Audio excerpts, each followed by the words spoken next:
আসসালামু আলাইকুম।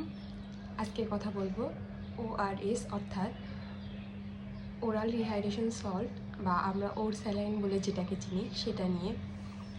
ওর স্যালাইন আমরা সাধারণত ডিহাইড্রেশন অর্থাৎ পানি শূন্যতার জন্য খেয়ে থাকি, কিন্তু এটা যখন আমাদের কম পানিতে মিশিয়ে, অর্থাৎ এটা মেশানোর নিয়ম তো আধা লিটার পানিতে, কিন্তু আমরা যখন কম পানিতে মিশিয়ে এটা খাই তখন এটা পানি শূন্যতা পূরণ করার বদলে এটা আরও পানি শূন্যতা বাড়িয়ে দেয়। এটা আমাদের পাকস্থলীতে যাওয়ার পর কোষ থেকে আরও পানি টেনে নেয়, ফলে পানি শূন্যতা আরও বেড়ে যায়।